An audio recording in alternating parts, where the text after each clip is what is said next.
ওম নমঃ শিবায়, হর হর মহাদেব। ওরে ভিখারি, তুই ওপরে কিভাবে উঠলি? বলেছি না বাবা ভেতরে আসবি না, ভাগ এখান থেকে। আরে এ আবার চলে এসেছে। কতবার বলেছে একে এখান থেকে সরাও। শিবরাত্রির দিন আর এ এখানে নোংরা ছড়াচ্ছে। সাহেব, আমি শুধু ভেতর থেকে দর্শন করতে চাই, পূজা নয়, কিছু নয়, শুধু একবার শিবজিকে দেখে নি। আরে একে ভেতরে যেতে দিলে তো ভগবান অপবিত্র হয়ে যাবেন। জানি না কোথা থেকে আসে এমন সব লোক। চল ভাগ এখান থেকে। স্যার, সিঙ্গারের মেসেজ এসেছে, তিনি আজ আসতে পারবেন না। কি মানে আসতে পারবেন না? আমি তাকে অ্যাডভান্স দিয়েছিলাম, পুরো শহরকে নিমন্ত্রণ করেছি। এটা শিবরাত্রির জাগরণ, কোনো ছোটখাটো অনুষ্ঠান নয়। যদি ভজন না হয় তবে আমার ইজ্জত মাটিতে মিশে যাবে। লোকে কি বলবে? কোটি টাকার আয়োজন আর মঞ্চ খালি। এখানে কি কেউ আছে যে আজ ভজন গাইতে পারে? আমি তাকে পুরো 5 কোটি টাকা দেব, এক্ষুনি, এই মঞ্চে। সাহেব, আমি গাইতে পারি। আরে ভিখারি, এইমাত্র তো আমি তোকে মন্দির থেকে ধাক্কা মেরে বের করেছিলাম, আর তুই এখন বলছিস তুই গাইতে পারিস? হ্যাঁ সাহেব, আমি গাইতে পারি। ঠিক আছে, যদি তুই ভজন গাইলি আর সব লোক চুপচাপ মন দিয়ে শোনে, তবে আমি তোকে পুরো 5 কোটি টাকা দেব। গ্রাম থেকে একটু দূরে কাঁচা রাস্তার শেষে একটি খুব পুরনো শিব মন্দির ছিল। সেই মন্দিরের সিঁড়ির কোণায় প্রতি রাতে একটি ছোট ছেলে এসে শুয়ে থাকত। তার নাম ছিল আরব। তার বয়স ছিল বড়জোর 15 বছর। সূর্য ওঠার আগেই সে নিজের ছেঁড়া বস্তা কাঁধে ফেলে বেরিয়ে পড়ত। সারাদিন গলিতে ঘুরে বেড়াত, ভাঙাচোরা প্লাস্টিকের বোতল কুড়োত, লোহার টুকরো জোগাড় করত, ফেলে দেওয়া তার আর খালি কৌটো জমা করত। ছোটবেলায় তার বাবা মা তাকে ছেড়ে এই দুনিয়া থেকে চলে গিয়েছিল। লোকে আলাদা আলাদা গল্প শোনাত। কেউ বলতো অসুস্থতায়, কেউ বলতো দুর্ঘটনায়। কিন্তু সত্য যাই হোক না কেন, আরবের ভাগ্যে শুধু একাকিত্বই জুটেছিল। তার শুধু একটা জিনিসের কথা মনে থাকত, তার মায়ের গলার আওয়াজ। যখন সে ছোট ছিল আর মন্দিরের সিঁড়িতে বসে আপন মনে গুনগুন করত, তখন তার মা হেসে মুখে বলতো, বেটা, তুই যখন গাইস না, কেউ যদি কাঁদতেও থাকে তবে সেও চুপ হয়ে শোনে। তোর গলায় মা সরস্বতী বাস করেন। সেই সময় সে এসব বুঝত না, শুধু হেসে দিত। সন্ধ্যায় যখন সে ভাঙাচোরা দোকান থেকে সারা দিনের আয় নিয়ে ফিরত, তখন প্রায়ই সেই পুরনো শিব মন্দিরের সিঁড়িতে বসে পড়ত। কখনো ধীরে ধীরে ভজন গাইত, কখনো শুধু আকাশের দিকে তাকিয়ে থাকত। পূজারী তাকে পছন্দ করত না। যখনই দেখতে পেত বকুনি দিত। আরে কতবার বলেছি এখানে শুবি না, মন্দির নোবড়া করে দিস তুই। আরব কিছু বলতো না, চুপচাপ উঠে একটু দূরে চলে যেত। আবার গভীর রাতে ফিরে এসে সেই সিঁড়িতেই শুয়ে পড়ত। তার মনে হতো মানুষ তাড়িয়ে দিতে পারে, কিন্তু ভগবান তাড়ান না। সে বছর শিবরাত্রি আসতে চলেছিল। গ্রামে খুব তোড়জোড় চলছিল, তবে এবারের উৎসাহ ছিল একদম অন্যরকম। শহরের নামী শিল্পপতি বিক্রম রানা সেই মন্দিরে এক বিশাল জাগরণ অনুষ্ঠানের ঘোষণা করেছিলেন। এই বছর শিবরাত্রিতে এই মন্দিরে বিশাল জাগরণ হবে, এমন আয়োজন হবে যে পুরো এলাকা মনে রাখবে। বড় বড় ব্যানার লাগানো হয়েছিল, প্যান্ডেল সাজানো হচ্ছিল, রঙিন আলো, ঝাড়লণ্ঠন, ফুলের মালা, স্টেজ, মাইক, সাউন্ড সিস্টেম সব কিছুই প্রস্তুত করা হচ্ছিল। লোকে বলছিল এবারের জাগরণ পুরো এলাকায় স্মরণীয় হয়ে থাকবে। এত বড় প্যান্ডেল আগে কখনো লাগেনি, শহর থেকেও লোকেরা আসবে এবার। হ্যাঁ, শহরের নামকরা ভজন গায়িকাকে ডাকা হয়েছে, মোটা টাকা দেওয়া হয়েছে। এবার যেন কোনো খামতি না থাকে।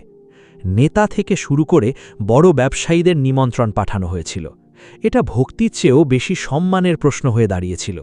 শিবরাত্রির সকাল আসতেই মন্দিরের বাইরে গাড়ির লম্বা লাইন লেগে গেল। দামি পোশাকে মানুষ নামছিল, ক্যামেরার ফ্ল্যাশ জ্বলছিল। সেই ভিড়ের এক পাশে আরব দাঁড়িয়েছিল। সে দূর থেকে সব দেখছিল। সে মনে মনে ভাবল, আজ তো আমিও ভেতরে গিয়ে ভোলেনাথকে দর্শন করব। সে ধীরে ধীরে ভিড়ের মধ্যে ঢুকে সিঁড়ি দিয়ে উঠতে শুরু করল। তখনই পূজারীর নজর তার উপর পড়ল। তার মুখে বিরক্তি ফুটে উঠল। তিনি চড়া গলায় বললেন, আবার এসেছিস তুই? কতবার বারণ করেছি এখানে আসবি না। আজ বড় বড় লোক আসার কথা, তারা তোকে দেখলে কি বলবে? পাশে দাঁড়িয়ে থাকা লোকেরা ঘুরে তাকালো। কেউ ফিসফিস করে বলল, একে ভেতরে যেতে দিও না। এই হট্টগোলের মধ্যে একটি চকচকে গাড়ি ঠিক মন্দিরের সামনে এসে থামল। দরজা খুলল এবং বেরিয়ে এলেন বিক্রম রানা। তার পেছনে দুজন ভৃত্য, যাদের হাতে ছিল রূপোর থালা। দুধ, মধু, ফল, শুকনো ফল আর দামি ফুলে সাজানো সেই থালা। সিঁড়ি দিয়ে ওঠার সময় হঠাৎ তার নজর আরবের উপর পড়ল। বিক্রম রানার কপালে ভাঁজ পড়ল। তিনি চড়া গলায় বললেন, আরে এ আবার এসেছে। কতবার বলেছি একে এখান থেকে সরাও, আজ শিবরাত্রির দিন আরও এখানে নোংরা করছে। গার্ড তখনই সতর্ক হয়ে গেল। সে গর্জে উঠল, ভাগ এখান থেকে, আজ বড় দিন বুঝলি, ভিখারিদের জন্য নয়। আরব কিছুক্ষণ গার্ডের দিকে তাকিয়ে থাকল, তারপর খুব ধীর গলায় বলল, ভাইয়া, আমি শুধু ভেতর থেকে দর্শন করতে চাই, পূজা নয়, কিছু নয়, শুধু একবার শিবজিকে দেখে নি। গার্ড হো হো করে হেসে উঠল, শুনলেন, শিবজি কি ভিআইপি হয়ে গেছেন নাকি? চল হাট, লাইন দেখ কত লম্বা। ভিড়ের মধ্যে কিছু লোক হেসে উঠল, কেউ ঘাড় ঘুরিয়ে নিল, যেন তারা কিছু শুনতেই পায়নি। কারুর মুখে অস্বস্তি ছিল, কিন্তু কেউ কিছু বলল না। এক মহিলা তার ছেলের হাত ধরে দাঁড়িয়েছিলেন, তিনি বিড়বিড় করে বললেন, একে ভেতরে যেতে দিলে তো ভগবান অপবিত্র হয়ে যাবেন, জানি না কোথা থেকে আসে এমন সব লোক। এই কথাগুলো আরব পরিষ্কার শুনতে পেল, তার মাথা নিচু হয়ে গেল। মুখে কোনো প্রতিক্রিয়া ছিল না, না রাগ, না ক্ষোভ, তার চোখে তখন শুধু একটা গভীর প্রশ্ন ছিল, ভগবান কি লাইন দেখে দর্শন দেন? তাদের দরজাও কি আমির গরিব দেখে খোলে? ভিড় এগোতে থাকল, জয়ধ্বনি উঠতে থাকল। বিক্রম রানা গর্বের শাখে সিঁড়ি দিয়ে মন্দিরের ভেতরে চলে গেলেন। মন্দিরের ভেতরে পূজারীজিকে বিক্রম রানা বললেন, একবার বাইরে আসুন, দেখুন এই ছেলেটা কি করছে, এমন লোকেদের ভেতরে আসতে দিলে মন্দিরের মর্যাদা শেষ হয়ে যাবে। পূজারীজি যখন বাইরে এলেন তিনি আরবকে দেখলেন। আরব কিছু বলতে যাচ্ছিল, তখনই পূজারী তাকে ধাক্কা দিলেন। তার হাতের ছোট ঘটিটা পড়ে গেল, যাতে সামান্য জল আর 2-3টি বেলপাতা ছিল। সে সিঁড়ি দিয়ে নিচে পড়ে গেল। মানুষ এগিয়ে গেল যেন কিছুই হয়নি। সন্ধ্যা পুরোপুরি নেমে গিয়েছিল, প্যান্ডেলের রঙিন আলোগুলো জ্বলে উঠেছিল, ঢোলক, করতাল আর হারমোনিয়াম মঞ্চে সাজানো ছিল, ধূপ আর আগলবাতির সুবাস বাতাসে ভাসছিল। মানুষজন নিজের নিজের জায়গায় বসে পড়েছিল, ক্যামেরার লাল আলো জ্বলছিল, শুধু একটারই অপেক্ষা ছিল, ভজন শুরু হওয়ার। কিন্তু মঞ্চের পেছনের পরিবেশ ছিল একদম অন্যরকম। ম্যানেজারের হাতে ফোন কাঁপছিল, সে বারবার কল করছিল, কিন্তু প্রতিবার একই উত্তর পাচ্ছিল, সুইচড অফ। তার মুখে আতঙ্ক স্পষ্ট ছিল। অবশেষে সে সাহস সঞ্চয় করে বিক্রম রানাকে বলল, স্যার, সিঙ্গারের মেসেজ এসেছে, তিনি আজ আসতে পারবেন না। বিক্রম রানা যেন কিছুক্ষণের জন্য পাথর হয়ে গেলেন, তারপর তার মুখ লাল হয়ে গেল। কি মানে আসতে পারবেন না? আমি তাকে অ্যাডভান্স দিয়েছিলাম, পুরো শহরকে নিমন্ত্রণ করেছি, এটা শিবরাত্রির জাগরণ, কোনো ছোটোখাটো অনুষ্ঠান নয়। ফোন আবারও করা হলো, কিন্তু এবারও সেই সুইচড অফ। বাইরে প্যান্ডেলে হালকা শোরগোল শুরু হয়ে গিয়েছিল, কিছু লোক বারবার মঞ্চের দিকে তাকাচ্ছিল, কেউ কেউ ফিসফিস করছিল, এত বড় আয়োজন আর গায়কই এলো না, হাহা, এখনও অনুষ্ঠান শুরু হচ্ছে না কেন?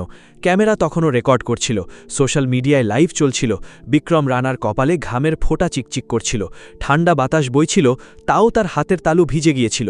তিনি নিচু স্বরে বললেন, যদি ভজন না হয় তবে আমার সম্মান ধুলোয় মিশে যাবে, মানুষ কি বলবে, কোটি টাকার আয়োজন আর স্টেজ খালি। তার বন্ধুরা পাশে এসে পরামর্শ দিচ্ছিল, কিন্তু কারো কাছে কোনো সমাধান ছিল না। সময় বয়ে যাচ্ছিল, ভিড় অস্থির হয়ে উঠছিল।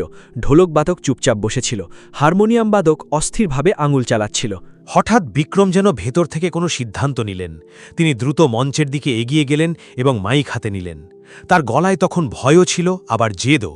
তিনি চারদিকে তাকালেন, তারপর চিৎকার করে বললেন, এখানে কি এমন কেউ আছে যে আজ ভজন গাইতে পারে? আমি তাকে পুরো 5 কোটি টাকা দেব, এক্ষুনি, এই মঞ্চে। শুধু এই শিবরাত্রির জাগরণ বন্ধ হবে না।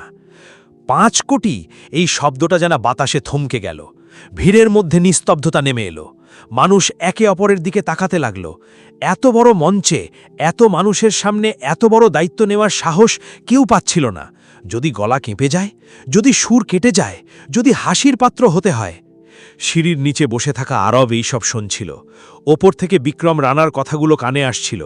কেউ আছে যে আজ ভজন গাইতে পারে? আমি তাকে পুরো 5 কোটি টাকা দেব। আরবের বুক ধরফর করতে লাগল। তার মনের ভেতর থেকে আওয়াজ এলো, আমি তো গাইতে পারি। কিন্তু পরক্ষণেই দ্বিতীয় চিন্তা এলো, এই তো কিছুক্ষণ আগেই এরা আমাকে ধাক্কা মারল, সবাই হাসবে, বলবে 5 কোটির লোভে এসেছে। সে একবার সিঁড়ির দিকে তাকালো, একবার মঞ্চের দিকে। কিছুক্ষণ দাঁড়িয়ে থাকলো, তারপর একটা লম্বা শ্বাস নিয়ে প্যান্ডেলের দিকে হাঁটা শুরু করল। তার পা সত্যিই ভয় কাঁপছিল। ভিড়ের মধ্যে দিয়ে যাওয়ার সময় লোকে তাকে দেখছিল, কেউ কেউ চিনে ফেলল, আরে এ তো সেই ছেলেটা, আবার চলে এসেছে। কিন্তু এবার সে থামল না, সোজা মঞ্চের সামনে গিয়ে দাঁড়িয়ে বলল, সাহেব, আমি গাইতে পারি। বিক্রম তাকে ওপর থেকে নিচ পর্যন্ত দেখলেন। চিনতে তার এক মুহূর্ত সময় লাগল। এ সেই ছেলেটাই যাকে কিছুক্ষণ আগে মন্দিরের সিঁড়ি থেকে সরিয়ে দেওয়া হয়েছিল। তিনি ভ্রু কুঁচকে খুব শান্ত গলায় জিজ্ঞেস করলেন, তুই? আরব হাত জোর করে বলল, হ্যাঁ সাহেব, আমি গাইতে পারি, আমি রোজ গাই, মন্দিরের পেছনে ছোটখাটো জাগরণে কখনো কখনো গাই। ভিড়ের মধ্যে হাসির রোল উঠল। আরে, এ ভজন গাইবে? মাইক এর হাতে যাবে? অনুষ্ঠানের 12টা বেজে যাবে। বিক্রমের ম্যানেজার পাশে এসে ফিসফিস করে বলল, স্যার রিস্ক নেবেন না, লোকে রেকর্ড করছে, সব ভাইরাল হয়ে যাবে। বিক্রম একটা গভীর শ্বাস নিলেন। তিনি আরবের দিকে তাকালেন। এটা খেলা নয়, এখানে শহরের বড় বড় লোক বসে আছে, যদি তুই ভুল করিস। আরব তার কথা শেষ করতে দিল না, খুব শান্তভাবে বলল, আমি ভুল করব না সাহেব, মা বলতো আমি যখন গাই লোকে কাঁদতেও ভুলে যায়। এই কথা শুনে কিছু লোক চুপ হয়ে গেল। সেই গলার স্বরে কোনো কৃত্রিমতা ছিল না, সে দেখানোর জন্য বলছিল না, সে বিশ্বাসের সাথে বলছিল। ওদিকে সময় চলে যাচ্ছিল, মানুষজন অধৈর্য হয়ে উঠছিল। ঢোলক বাদক বসেছিল, হারমোনিয়াম বাদক টেবিলে আঙুল বাজাচ্ছিল, ক্যামেরার লাল আলো জ্বলছিল। আর কোনো উপায় ছিল না। বিক্রম কিছুক্ষণ চুপ করে দাঁড়িয়ে থাকলেন, তারপর হঠাৎ সিদ্ধান্ত নিলেন। মাইকটা নিচে নামিয়ে বললেন, ঠিক আছে, যদি ভোলেনাথের এটাই ইচ্ছে হয় তবে আজ তুই গাইবি, কিন্তু মনে রাখিস এটা শিবরাত্রির জাগরণ, এখানে তামাশার কোনো জায়গা নেই। আরব সাথে সাথে মাথা নিচু করল, আমি তামাশা করব না সাহেব, আমি শুধু ভজন গাইব। ঢোলক বাদক ধীরে সুস্থে বসল, হারমোনিয়াম বাদক সতর্ক হল। প্যান্ডেলে বসে থাকা সব মানুষ এখন পুরোপুরি শান্ত।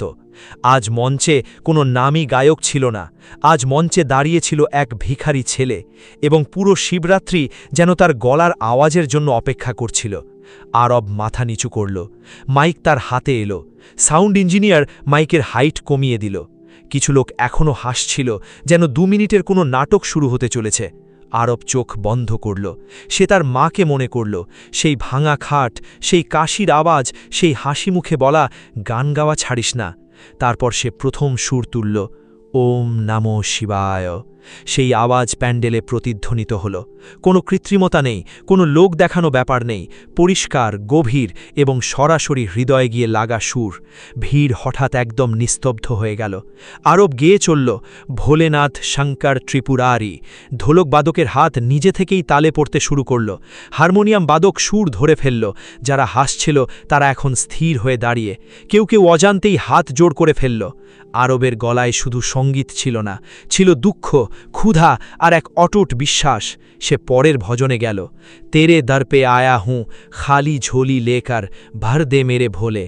এই লাইন গাওয়ার সময় তার গলা সামান্য কেঁপে উঠল। হয়তো তার সত্যি নিজের সেই ছেঁড়া বস্তার কথা মনে পড়ে গিয়েছিল, যাতে সে প্লাস্টিক কুড়োত। ভিড়ের মধ্যে থাকা এক মহিলার চোখ দিয়ে জল গড়িয়ে পড়ল। কেউ একজন আস্তে করে বলল, এই বাচ্চাটা মন থেকে গাইছে। বিক্রম রানা মঞ্চের সামনে দাঁড়িয়েছিলেন, তার শ্বাস ধীর হয়ে এসেছিল। যে মানুষটি কিছুক্ষণ আগে নিজের মান সম্মান নিয়ে চিন্তায় কাঁপছিল, সে এখন হাত জোড় করে দাঁড়িয়ে আছে, তার চোখ বন্ধ ছিল। রাত বাড়তে লাগল। আরব একের পর এক ভজন গেয়ে যাচ্ছিল। তার গলায় ক্লান্তি ছিল না, যেন সে গাইছে না, প্রার্থনা করছে। প্যান্ডেলের পরিবেশ পুরোপুরি বদলে গিয়েছিল। যেখানে আগে লোক দেখানো ব্যাপার ছিল, সেখানে এখন সত্যি ভক্তি ছিল। রাত প্রায় 3টের সময় শেষ ভজন শুরু হলো। আরব গাইল, না ধন মাঙ্গু না মান মাঙ্গু, বস মাঙ্গু তেরা নাম। তার আওয়াজের সাথে পুরো প্যান্ডেল একসাথে গেয়ে উঠল। সেই মুহূর্তেই বিক্রম রানা বুঝতে পারলেন, আজ তার ইজ্জত কোনো বড় গায়ক নয়, বরং সেই বাচ্চাটি বাঁচালো যাকে কিছুক্ষণ আগে অপবিত্র বলে সিঁড়ি থেকে ফেলে দেওয়া হয়েছিল। ভজন শেষ হল। করতালির আওয়াজ প্যান্ডেলের ছাদে ধাক্কা খেয়ে ফিরে আসছিল। মানুষজন দাঁড়িয়েছিল, কেউ হাত জোড় করে, কেউ চোখ মুছতে মুছতে। হয়তো সেই রাতে প্রথমবার তারা মন থেকে ভজন শুনেছিল। মঞ্চে হালকা হলুদ আলো পড়ছিল, আর তার মাঝখানে দাঁড়িয়েছিল আরব, সেই ছেলেটি যাকে সন্ধ্যায় সিঁড়ি থেকে ধাক্কা দিয়ে ফেলে দেওয়া হয়েছিল। তার বুক ওঠানামা করছিল, গলায় সামান্য ব্যথা হচ্ছিল, কিন্তু মুখে এক অদ্ভুত শান্তি ছিল, যেন সে এমন কিছু পেয়েছে যা পাওয়ার আশাও সে করেনি। বিক্রম ধীরে ধীরে মঞ্চের দিকে এগিয়ে গেলেন। কিছু সময় আগেও যিনি ফোনে চিৎকার করছিলেন, যার কপালে ঘাম ছিল, ইজ্জত যাওয়ার ভয় ছিল, এখন তিনি শান্ত। তিনি আরবের সামনে এসে থামলেন, কিছুক্ষণ শুধু তাকে দেখলেন। হয়তো সেই ছোট শরীরের মধ্যে তিনি এমন এক শক্তি দেখতে পেয়েছিলেন যা কোটি টাকা দিয়েও কেনা যায় না। বেটা, তুই আজ রাতে শুধু ভজন গাইসনি, তুই আমার সম্মান বাঁচালি। আরব মাথা নিচু করে নিল। সে এই করতালিতে অভ্যস্ত ছিল না, সে কখনো মঞ্চের জন্য গায়নি। সে সবসময় ওই পাথুরে সিঁড়ির জন্য গাইছিল, যেখানে শুধু তার গলা আর রাতের হাওয়া থাকত। সে খুব আস্তে করে বলল, আমি তো শুধু গাইছিলাম সাহেব। বিক্রম পকেটে হাত দিয়ে একটা মোটা খাম বের করলেন, সেটা হাতে নিয়ে বললেন, এটা তোর জন্য। সেই নামকরা সিঙ্গারকে যতটা দিতাম ততটাই, আজ তুই তার থেকে কম কিছু ছিলি না। ভিড়ের মধ্যে অনেকেই মাথা নাড়িয়ে সাই দিল, কেউ হাততালি বাজালো, তারা ভাবল এটাই সঠিক সম্মান। কিন্তু আরব সেই খামের দিকে তাকিয়ে এক কদম পিছিয়ে গেল। তার চোখ নিচু ছিল, গলা খুব ধীর কিন্তু পরিষ্কার। আমার এত টাকা চাই না সাহেব।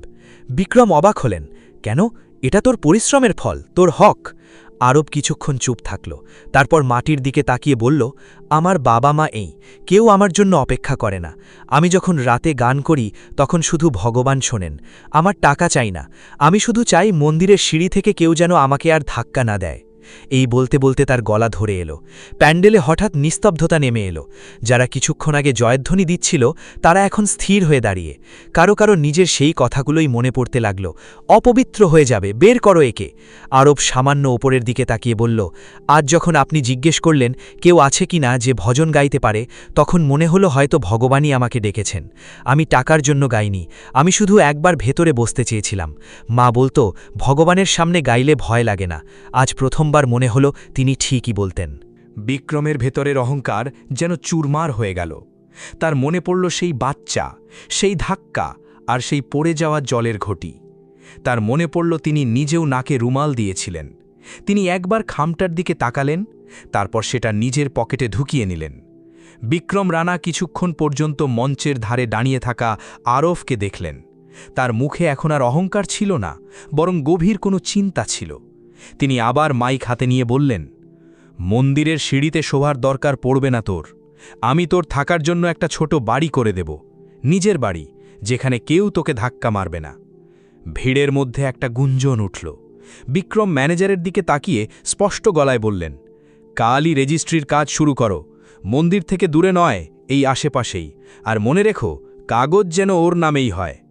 আরফ বড় বড় চোখে তাকিয়ে থাকল। সে হয়তো রেজিস্ট্রি মানে ঠিক জানত না, কিন্তু নিদের বাড়ির মানে বুঝে গিয়েছিল। বিক্রম সেখানেই থামলেন না। আরেকটি কথা, এই বাচ্চাটা পড়াশোনাও করবে। একে শহরের ভালো প্রাইভেট স্কুলে ভর্তি করা হবে। ফিস, বইপত্র, ইউনিফর্ম সব আমার দায়িত্ব। ভিড় তখন একদম চুপ। বিক্রম হাসি মুখে বললেন, আর গান? তোর এই আওয়াজ বৃথা যাবে না। আমি একে ভালো মিউজিক টিচারের কাছে ট্রেনিংয়ের ব্যবস্থা করব। ও শাস্ত্রীয় সঙ্গীত শিখবে, সুর শিখবে, যাতে আজ তুই যা মন থেকে গাইছিস তা কাল পুরো দুনিয়া শোনে। আরবের চোখে জল চলে এলো। সে কিছু বলতে পারছিল না। বিক্রম তার সামনে এসে দাঁড়ালেন। তুই আজ আমার কোটি টাকার ইজ্জত বাঁচালি। আমি তোকে টাকা দিয়ে দয়া করছি না, আমি তোর প্রতিভাকে সম্মান জানাচ্ছি। আজ থেকে তোর পড়াশোনা, ট্রেনিং আর থাকার দায়িত্ব আমার। আরফ খুব ধীর গলায় বলল, আমি পড়তে পারব? বিক্রম তার কাঁধে হাত রেখে বললেন, হ্যাঁ, আর গাইবিও। আমরা দুজন একসাথে চলব। তুই শুধু ভিখারি নস, তুই একজন শিল্পী। প্যান্ডেলে বসা মানুষের মুখের অভিব্যক্তি বদলে গিয়েছিল। তারাই ছিল সেই লোক যারা সন্ধ্যায় তাকে অপবিত্র বলেছিল। তখনই পূজারী এগিয়ে এলেন। তিনি আরবের সামনে দাঁড়িয়ে কিছুক্ষণ চুপ থেকে বললেন, বেটা, আমাকে মাফ করে দে, আমি তোকে ধাক্কা মেরেছিলাম। আরফ তার চোখে চোখ রাখল। সেখানে না রাগ ছিল না অভিযোগ। সে শান্তভাবে বলল, ভগবান তো ধাক্কা দেননি। পূজারীর চোখে জল চলে এলো। তিনি নিচু হয়ে আরবের মাথায় হাত রাখলেন। হয়তো প্রথমবার তিনি কোনো গরিব বাচ্চাকে ছুতে গিয়ে ইতস্তত বোধ করলেন না। সেই রাতের পর সবকিছু সত্যি বদলে যেতে লাগল। খুব ধীরে হলেও পরিবর্তনটা ছিল স্পষ্ট। কয়েক মাসের মধ্যেই মন্দিরের কাছে একটা ছোট পাকা বাড়ি তৈরি হয়ে গেল। দুটো ঘর, একটা রান্নাঘর আর সামনে ছোট উঠান। প্রথমবার আরব নিজের দরজায় তালা লাগালো, নিজের তালা। এখন তাকে আর সিঁড়িতে কুকড়ে শুতে হতো না। বিক্রম রানা নিজের কথা রেখেছিলেন। শহরের এক ভালো প্রাইভেট স্কুলে তাকে ভর্তি করানো হয়েছিল। শুরুটা সহজ ছিল না। কিছু বাচ্চা তাকে দেখে ফিসফিস করত, কিন্তু যখন স্কুলের বার্ষিক অনুষ্ঠানে সে ভজন গাইল, তখন সেই বাচ্চারাই সব থেকে জোরে হাততালি দিয়েছিল। এখন তার পরিচয় তার পোশাকে নয়, তার গলার আওয়াজে। বিকেলে সে মিউজিক ক্লাসে যেত। গুরুজি প্রথম দেখাতেই বলেছিলেন, বেটা, এই সুর শেখানো যায় না, এগুলো ওপরওয়ালার দান, শুধু এদের যত্ন করে আগলে রাখতে হয়। সকালে পড়াশোনা, সন্ধ্যায় রেওয়াজ, আর প্রতি মাসে বিক্রম রানা তার প্রোগ্রেস রিপোর্ট দেখতেন। ঠিক সময়ে ফিস দেওয়া হতো, বইপত্র আসত। বিক্রম রানা পরিষ্কার বলেছিলেন, এটা দান নয়, এটা আমার দায়িত্ব। মন্দিরেও পরিবর্তন দেখা গেল। সেই পূজারী যিনি একসময় সিঁড়ি থেকে তাড়িয়ে দিতেন, এখন আরতির আগে বলেন, আরাফ বেটা, আজ ভজন তুই শুরু কর। সে এখন বাইরে নয়, ভেতরে বসে গায়। আর যেসব মানুষ একসময় তাকে দেখে মুখ ফিরিয়ে নিত, তারাই এখন হাত জোড় করে তার গান শোনে। শ্রাবণ মাস আসতেই মন্দির আবার ভরে উঠল। এবার মঞ্চ ছোট ছিল, সাজসজ্জা সাধারণ, কিন্তু পরিবেশটা ছিল খাঁটি। বিক্রম রানা মঞ্চে এসে বললেন, আজ আমাদের কোনো বড় নামী তারকার দরকার নেই, আমাদের নিজেদের মন্দিরের সুরই যথেষ্ট। আরব মঞ্চে এলো, চোখ বন্ধ করল আর গাইল, ভোলেনাথ কি নগরী মে কই ছোটা নেহি বড়া নেহি। এবার মানুষ শুধু শুনছিল না, তারা অনুভব করছিল। পূজারীর চোখ ভিজে গিয়েছিল। বিক্রম হাত জোড় করে দাঁড়িয়েছিলেন। তার সেই রাতের কথা মনে পড়ছিল, সেই ধাক্কা, সেই বেলপাতা আর সেই ছেলেটি। ভজন শেষ হলে এক বৃদ্ধ মানুষ এগিয়ে এলেন। তিনি একসময় বলেছিলেন, অপবিত্র হয়ে যাবে। তিনি আরবের মাথায় হাত রেখে বললেন, বেটা, তুই আমাদের ভক্তির আসল মানে বুঝিয়ে দিলি। সময় বয়ে গেল। কেউ সেই প্রথম শিবরাত্রির ভিডিও সোশ্যাল মিডিয়ায় আপলোড করে দিয়েছিল। ধীরে ধীরে সেটা ভাইরাল হয়ে গেল। লোকে লিখতে শুরু করল, সঠিক ভক্তির জন্য দারিদ্র্য নয়, অনুভবই আসল। তাকে অনেক জায়গা থেকে ডাক আসতে শুরু করল। কিন্তু প্রতিটি বড় অনুষ্ঠানের আগে সে সেই পুরনো মন্দিরে গিয়ে গাইত, যেখানে তাকে একসময় ধাক্কা দেওয়া হয়েছিল। একদিন বিক্রম তাকে জিজ্ঞেস করলেন, যদি সেই রাতে আমি তোকে মাইক না দিতাম?